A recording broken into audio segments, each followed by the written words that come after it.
Today we are discussing the best scene from the movie Soul Food. Y'all know the one when Terry confronts Faith and her husband for what they was doing in that studio.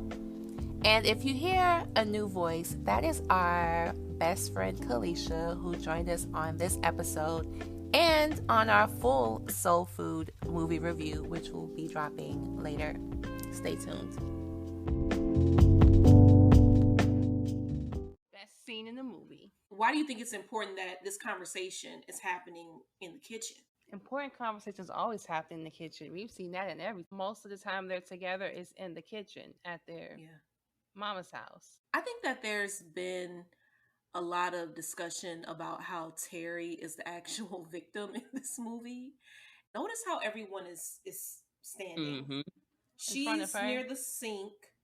Kenny, Miles, Maxine are in front of her. Bird is kind of sitting in the middle because, you know, to a certain extent, when it comes to the arguments that Maxine and Terry have, Bird is always on the fence. Terry is standing up against the sink by her lonesome. Mm-hmm. Like, even her husband isn't on her side.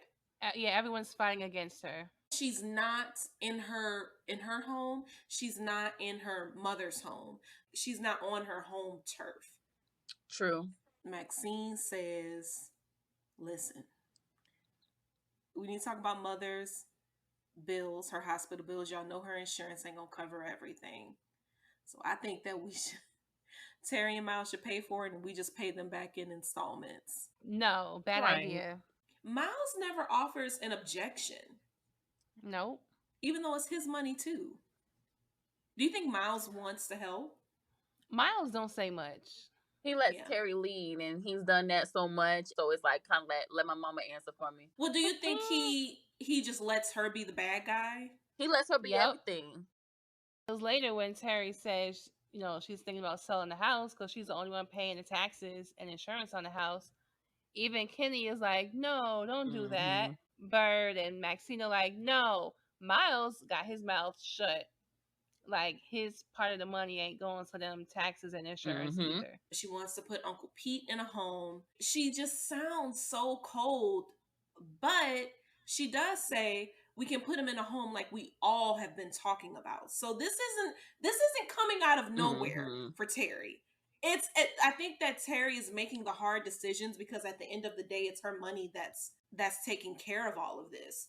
Kenny is the one who's saying, all right, now let's just hear him out. Nah, he's not the best one. Or is he the most appropriate one to kind of get her on their side?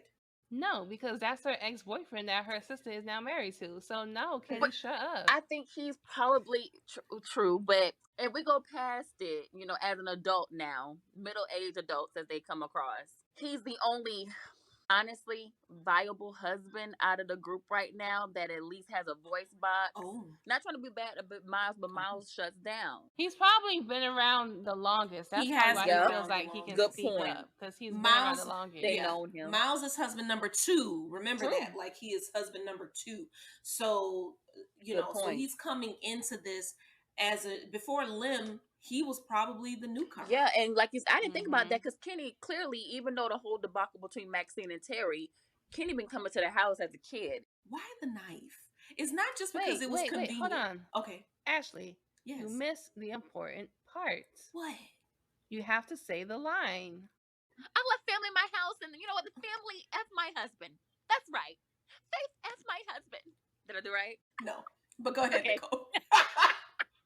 Your turn, Nicole. Fudge the family, BET style. Family fudge my husband. No, I let family in the house and family fudge my husband. That's right. Faith fudge my husband. You should have did the TBS or the TNT version. Funk the family. All right. Oh yeah, so funk the family. I let the family into my house and family fuck my husband. Yeah, that's right. Because you know she said, yeah, that's right. Like a valley girl. Yeah, that's right. Faith fucked my husband.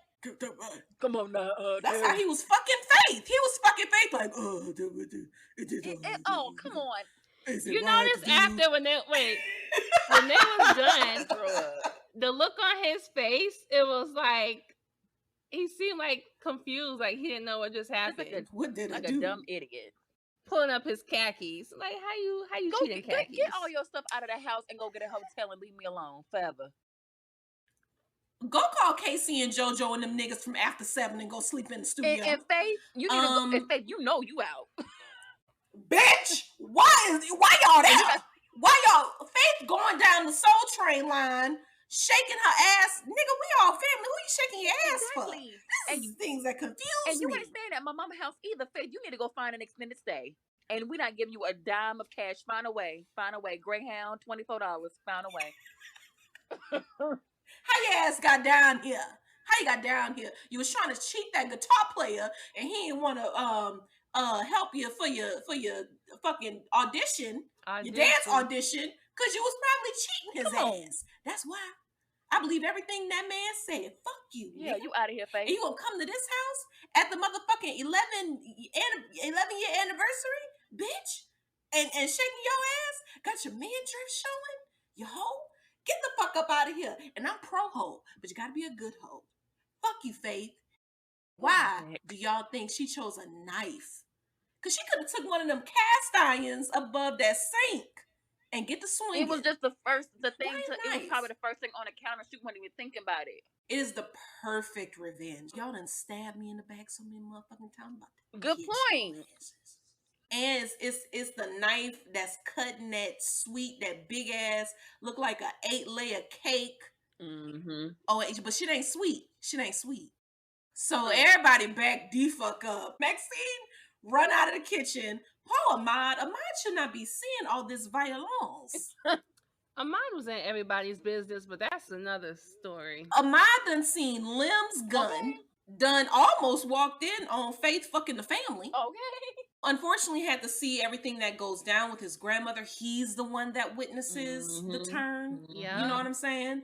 So Ahmad need counseling. She took that knife. Yeah. What you got to say to me? You could say it to this knife. And she kept standing there when she told you to leave. Girl, Faith, are you serious? Miles acting like an idiot. He's a straight up idiot. Faith, honey, you need to go. Well, Miles does leave. Good. Miles did not apologize.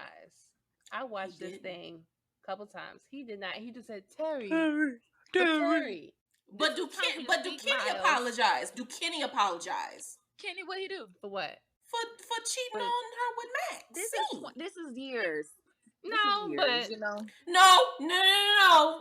We can't put the No. I'm pretty sure he. But this is the conversation that they're having when they're in the kitchen. Oh, had I married you, my life would look very different. This is still bothering Terry. It is.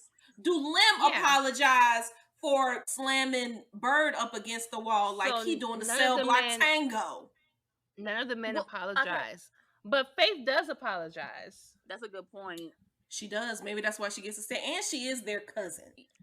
And so, you know. But that's her husband. There is no one in this moment who is consoling Terry other than Bird. Nope. And it should be everybody. Did she console her? Or did she was hugging her. She was hugging her.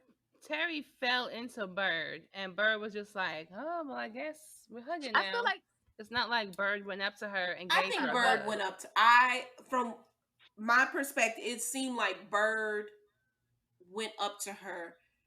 I thought she was going to cry into Kenny's arms, but that didn't happen. She did. No, after the whole knife fiasco. And she's like, get out, and Faith up there like, oh God, what am I gonna do? Like, bitch, you could get the fuck out. So then Terry starts crying, and she turns around. Kenny's right there. Kenny don't grab her. Oh, okay. But Bird comes up to her and is like, okay, like let me console you. You know, I just felt like in that moment she needed her family to console her.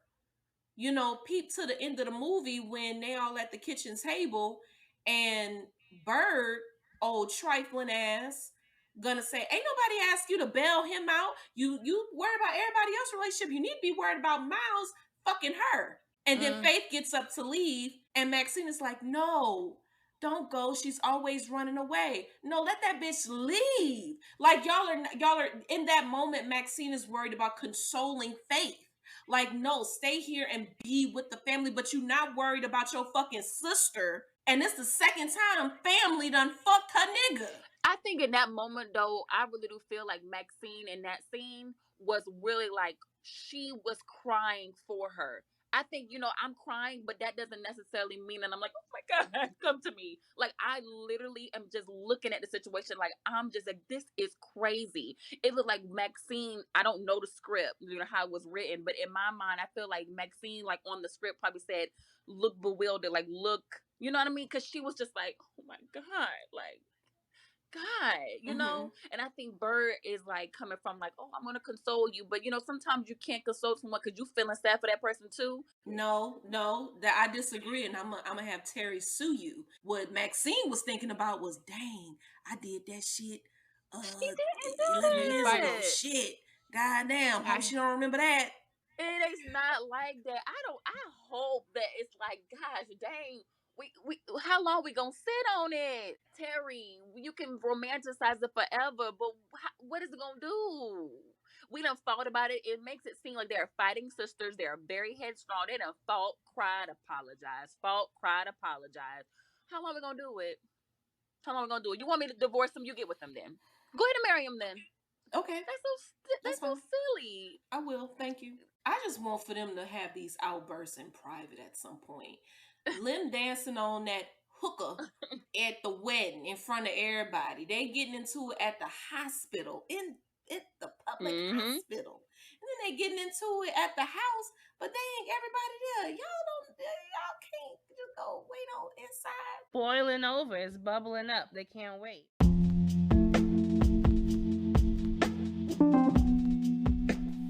This was a Curry Gumbo scene study. We will be dissecting more favorite scenes from your favorite movies. Stay tuned.